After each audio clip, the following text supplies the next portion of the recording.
Hey, how's it going out there today, everybody? Hope everybody's having a great day. It is March 19th, and I am in Virginia. Got a load I got to pick up in Norfolk in the morning, going back to Minnesota, homebound load. So I'm ready for that. Going to take a day or two off when I get there. But I'm going to make a quick video here just to talk about the last load I did and kind of a little bit of a weekly recap. And because I'll pick up a load tomorrow, but that pretty much does my Friday to Friday, how I like to calculate my week.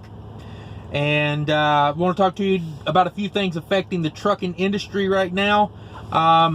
Number one, news break. As of like 20 minutes ago, Pennsylvania reopens rest areas. They are reopening 13 of the 30 rest areas they closed earlier in the week. They are along I-81, I-80, I-79. I guess Pennsylvania got the news bulletin or the news briefing that it wasn't a good idea to have truckers peeing on the side of the road and parked on shoulders and ramps. So they're going to reopen 13 of the 30 they closed. So that's the breaking news on parking and rest areas. The next big thing going on is if you're in Virginia, you can still get a roller wiener, but they got to get it off the roller for you. Like that's saving lives, guys, right there. Thanks, loves. One thing I saw in the news that I thought was interesting, gasoline in Kentucky is under $1 a gallon these days. You can get gas for under $1. I have not seen gas under $1 in so long. I think when I first got my license, I filled up my first car I bought for 88 cents a gallon. And hey, we're going back there, it looks like. So as far as oil goes, I was reading an article about oil. So Saudi Arabia and Russia are still in their little peeing match, and it looks like oil could go negative by the end of summer, as in a barrel of oil could be given away or pay you to take it. So you know what that's going to do to diesel prices. I'm assuming diesel will be under $1 pretty soon if it keeps this up. And for you guys that are getting paid a fuel surcharge, I feel sorry for you because you're not going to be getting one pretty soon. Most of the time fuel surcharges are based off like $1.20 to $1.40 a gallon. So you're probably not getting very much right now on that. So yesterday oil was under $24 a barrel. And the reason they're saying it could go negative is because it costs money to store it. Basically, they're saying the cost of storage could be worth more than the cost of the oil itself. Therefore, they would just pay you to take it. I don't know about you, but I'd take a couple barrels. I don't know what I'd do with it, but hey, I know it don't work like that. But yeah, they're saying that there's 1.5 billion barrels of storage in the world. 1.5 billion barrels worth of storage in the world.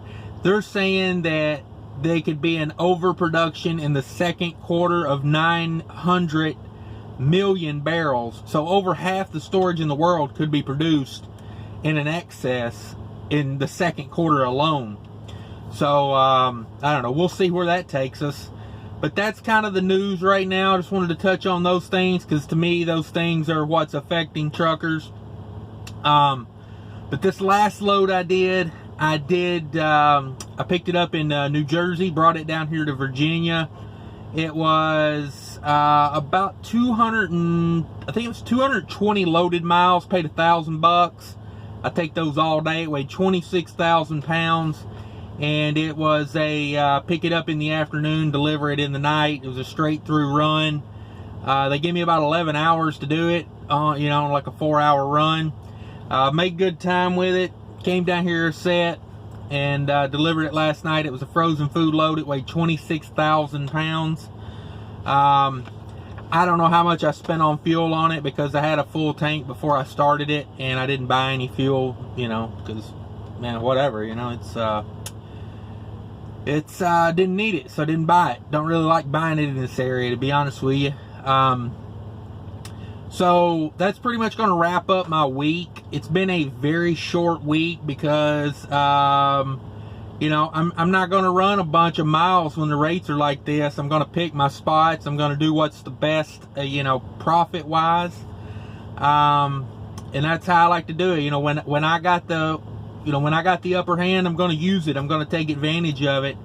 And because I know when everything goes back to normal, you know, they'll be busting my head on $1.80 to $2 a mile, and, you know, acting like they're doing me a favor for doing that for me.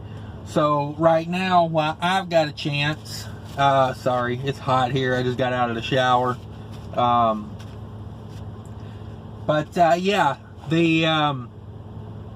that's what's going on. So I did $4,400 in revenue this week, and $4,400 in revenue, not that good until you consider that was on 1,171 miles, all miles. That includes deadhead and all.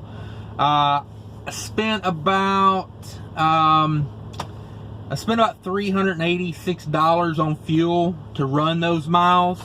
You know, I bought roughly, I said ballparking it, you know, like 175 gallons, somewhere in there. But all in, that is $375 a mile for all miles. So, you know, when you think of it's only $11.71, and given I set for a day, the day before yesterday, I'm sitting a day waiting on a load now. And I'll get that load picked up, and I'll run 500-600 miles of that tomorrow. So all of that will go on to next week. So that should even out my week. Even if I take a couple days off, I should still have a good jump on the week doing it that way. But yeah, I mean, when I can run miles for $3.75 a mile, all miles, you know, I'm gonna pick those loads because you know, they got some time on them, and I don't have to run them real hard. I cruised most of this week at like 62, 63 miles an hour. Averaged about 7.3, 7.4 on those miles. So all in all, very good week. You know, could do more miles. I'm not really that concerned with it. I'd rather run the smart miles than just, you know, get a bunch of miles at, you know, $2 a mile. It just doesn't interest me right now, especially with, you know, if you wait and, you know, pick your battles, you can do a lot better right now.